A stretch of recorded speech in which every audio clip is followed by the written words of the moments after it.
En Pasaje Catedral, en las tiendas Casa El Ángel, La Catedral y La Fe, nuestro compromiso es fortalecer los valores espirituales con la mayor variedad de artículos religiosos en México. Esculturas e imágenes, cuadros, cirios, candeleros, estandartes, urnas, Biblias, casullas y ornamentos para el clero, objetos litúrgicos y para celebraciones, regalos nacionales e importados. Y lo mejor en orfebrería de Latinoamérica.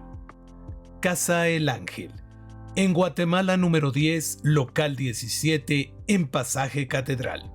Teléfono 55 55 10 14 38. Facebook Casa El Ángel.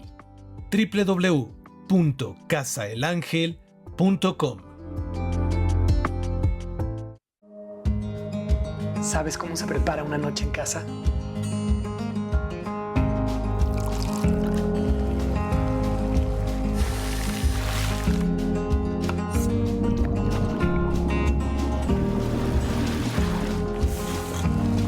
Todo comienza con la Moderna.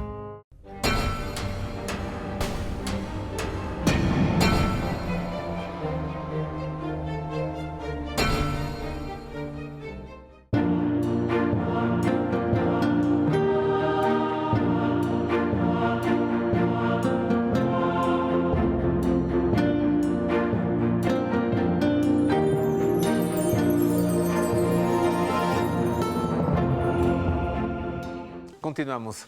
Ya estamos de regreso, queridos amigos. Hoy el tema, ¿cómo ser buen padre? San José, figura central. Y converso con el padre Miguel Ángel Aguilar Manrique, sacerdote josefino, un enamorado de San José, un gran escritor de San José, un gran orador acerca de San José. Jesús, como hijo, fue un buen hijo. Sí. Dejó a su mamá viuda y sola, ¿no? El trabajo que heredó de su papá o del esposo de su mamá, lo dejó. Es que pareciera que fue desobediente, que se fue como por la libre, que hubiera sido rebelde, pero está obedeciendo. Él está, es decir, a la escucha, ¿no? ¿Qué es lo que significa la palabra obedecer? Él está a la escucha de lo que Dios como Padre le está pidiendo. Entonces, José le ha enseñado que la verdadera obediencia, que coincide con la verdadera libertad, es estar a la escucha de Dios y cumplir con lo que Dios nos va pidiendo, ¿no? ¿Qué cosa me está diciendo?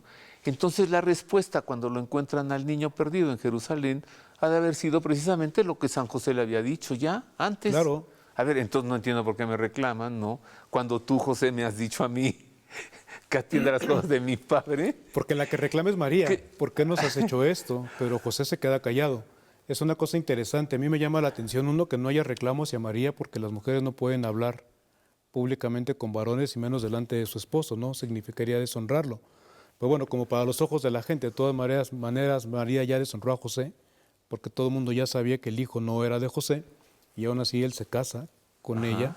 Entonces, pero bueno, es decir, ella es la que habla, pero San José no reclama. Es decir, a lo mejor es el impulso materno de sentir que se le pierde la vida porque se le ha perdido su hijo, y a lo mejor San José está calibrando la situación de otra manera.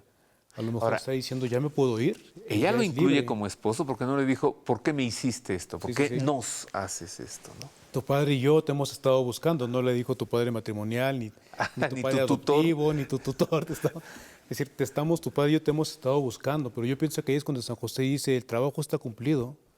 Yo lo eduqué para ser libre, ¿no? Lo eduqué para sacarlo, para que saliera adelante. Decían mis papás, cuando yo le decía, oye mamá, mi papá, ¿qué quieres que sea? Y me decían, lo que quieras menos un inútil. Entonces, claro. yo creo que San José en ese momento está viendo que el hijo no va a ser un inútil, que ha tomado sus decisiones y que es capaz de dar razón de sus decisiones, que a lo mejor no nos gustan o si nos gustan las compartimos o no, pero él da razón de sus decisiones. Muestra que hay madurez en el corazón, que hay responsabilidad ante Dios, porque además es muy claro en invocar a Dios, no tengo que estar en la casa del Padre o en las cosas del Padre, como sea, pero es la responsabilidad del hijo frente al Padre, pero también frente a Dios, ¿no? Es decir, todo papá debe de comprender que sus hijos no son eternamente para ellos. La idea es que los hijos sean enteramente para Dios, desde sí mismos, pero para Dios. Usted nos está diciendo cosas muy importantes, Padre Miguel Ángel. Nos está diciendo que ser buen padre es también dejar ser a los hijos. Claro. Dejar ser, dejar crecer. Y José supo hacer esto. Tanto que Jesús puede dejar la carpintería o la fábrica o a lo que se hayan dedicado, ¿no? Deja el oficio. La constructora. La constructora, deja la constructora para poder construir el reino, es decir, vivir de otra manera, para poder incluso vincularse socialmente con otros, con excluidos incluso, es decir, para formar una familia más amplia. ¿Qué es lo que además José aprendió y Jesús aprendió con José? Que se es familia aunque no se comparta la sangre. Entonces él sale a vivir, a mostrar lo que él ha vivido en Nazaret.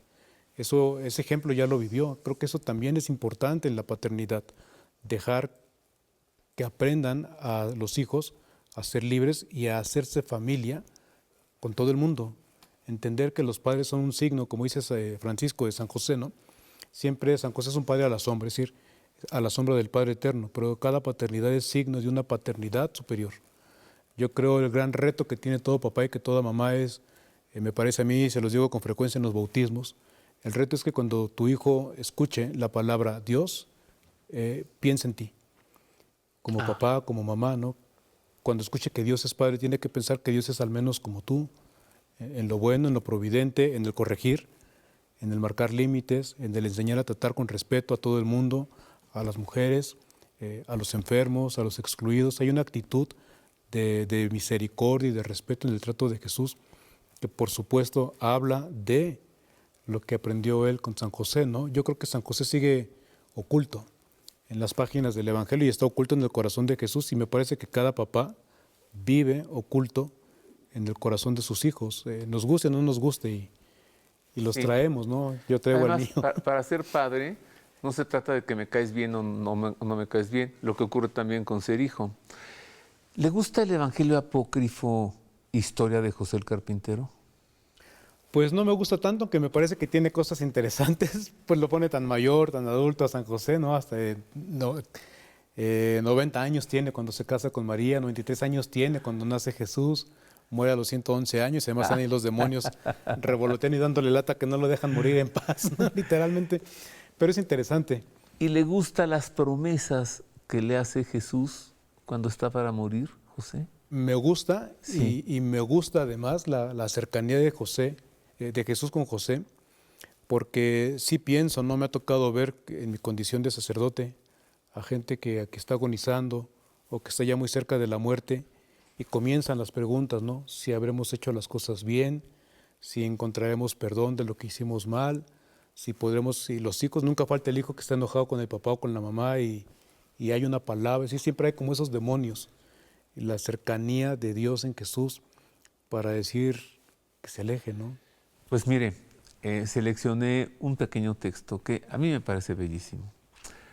Algunas promesas que le hace Jesús a San José, cuando está para morir. En un extraordinario texto de la tradición, de nombre Historia de José el Carpintero, Jesús le promete a José, durante su tránsito al cielo, lo siguiente: a todo hombre que cuide de hacerte sus ofrendas el día de tu aniversario, yo le bendeciré y le retribuiré en la congregación de los primogénitos. Y al que haya dado alimento a los indigentes, a los pobres, a las viudas y a los huérfanos, y les haya distribuido el fruto de su trabajo el día que se celebre tu memoria, te lo entregaré para que tú lo introduzcas en el banquete de los 1000 años. Y a todo el que haya tenido cuidado de hacer sus ofrendas el día de tu conmemoración, yo le daré el 30, el 60 y el 100 por 1. Y el que escriba tu historia, tus obras y tu partida de este mundo, y las palabras salidas de mi boca, lo confiaré a tu custodia por todo el tiempo que permanezca en esta vida. Y cuando su alma abandone su cuerpo y tenga que dejar este mundo, yo quemaré el libro de sus pecados, y no lo atormentaré con ningún suplicio el día del juicio, y haré que atraviese sin dolor ni quebrantos el mar de fuego. Todo lo contrario de lo que le ocurrirá a todo hombre duro y codicioso que no cumpla lo que está prescrito. Y aquel al que le nazca un hijo y le ponga el nombre de José, yo haré que en su casa no entre el hambre ni la peste.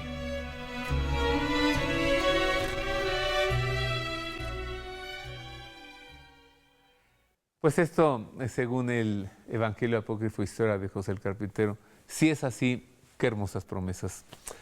Padre Miguel Ángel, usted nos hacía ver hace un momento que San José a Jesús lo dejó ser, lo dejó hacer, y que esto implica ser buen padre, pero ¿qué otras cosas nos harían ser un buen padre? Yo creo que lo primero que tiene uno que pensar es efectivamente que los hijos van a ser el reflejo de uno mismo. Es decir, los hijos se parecen a los papás. Entonces lo fundamental aquí es dar un ejemplo de cómo quiero yo que sea, porque uno puede dar, es decir, en el saber corregir, uno puede dar todos los sermones posibles, los correctivos, los castigos y demás, incluso carceleros, dejar a los niños encerrados, pero realmente lo que a uno lo corrige es el ejemplo de los papás, sin duda alguna, ¿no? Y es mostrar la comunicación de Dios, del amor de Dios hacia el hijo. Todo papá creo que me parece que ganaría mucho en la educación de sus hijos si comprendiera que es como el filtro o el puente entre Dios y los hijos. Es decir, los papás, las mamás son vehículos de gracia, son sacramentales para los hijos. Entonces somos vehículo todos, ¿no? No solamente los papás, los sacerdotes, en nuestro ejercicio del ministerio, sino también los papás, las mamás, son sacramentales, son vehículos de gracia para sus hijos. Creo que esa también es una tarea importante. Hemos dejado de repente la moda de decir, bautizamos al hijo cuando sea pequeño, cuando ya que sea grande, que elija su religión. La religión también da identidad. A los niños no les preguntamos si les gusta su nombre o no les gusta su nombre. Te vas a llamar Nepomuceno y punto. Les damos todo lo que es identidad es recibido. Entonces, no nos preguntan si queremos aprender a hablar español o queremos aprender a hablar italiano o inglés de una vez, porque es la lengua mundial, comercial. Es decir, lo que nos da identidad es dado. Entonces, el bautizo también tiene que recibirse de pequeño como algo dado. Ya uno de mayor de edad confirmará la fe que recibimos de nuestros padres. Pero en ese ejercicio de ser sacramental y vehículo de gracia, comunicamos identidad, la identidad de los hijos de Dios, que no se puede perder. Nuestros abuelitos tenían bien claro que éramos hijos de Dios, por eso no querían que muriéramos sin el bautismo, porque nos íbamos al limbo, ¿no? Ajá. Entonces, pero hasta Dios... que llegó Benedicto. Hasta que llegó Benedicto y el limbo quebró, no. Ya no hay chamba en la constructora de José para el limbo. Pero es que nos da identidad, ¿no? Nada de lo que es de Dios se pierde. Y si no se pierde una oveja, si no se pierde una moneda, tampoco se pierde un hijo, menos un hijo. Entonces creo que esto también ha faltado mucho, que los papás comunicarnos a los hijos la identidad de hijos de Dios. Nuestra trascendencia está cimentada no en que somos hijos, en mi caso de Rubén, de Figenia, somos hijos de Dios. Esa es nuestra trascendencia, ¿no? Llegará el día en el que mi papá pues será mi hermano, mi mamá será mi hermana, nos veremos como hermanos, todos como hijos de Dios alrededor de la casa del Padre, pero esta identidad que es divina, nos la sembraron desde pequeños y creo que eso no se puede dejar, no se puede pensar que es gusto o que es un añadido a la vida. Si la dimensión religiosa, el espíritu de hijos de Dios nos da identidad y yo creo que no se puede perder, ¿no? Me parece a mí. Tengo que hacer otra pausa, padre. Padre José Miguel Aguilar Manríquez, su nombre completo, ¿no? Sí. Es que no podría llamarse usted de otra manera que no fuese José. Y Miguel, oiga, el arcángel. No, bueno, ya usted respira hasta en santidad. Volvemos con más de Ser Buen Padre.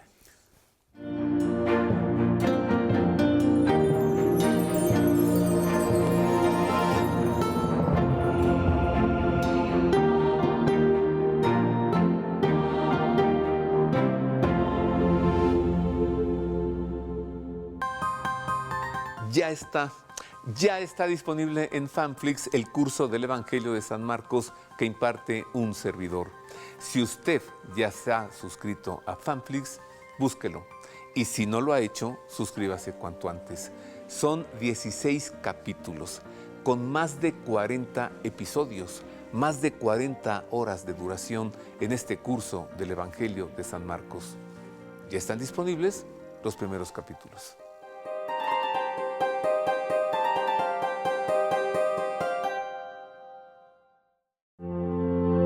Peregrinación a Tierra Santa y a las más bellas ciudades de Italia en compañía de Roberto O'Farrill. En Tierra Santa, la Basílica de la Anunciación en Nazaret, la Basílica de la Natividad y la Gruta de la Leche en Belén. Renovaremos las promesas bautismales en el río Jordán.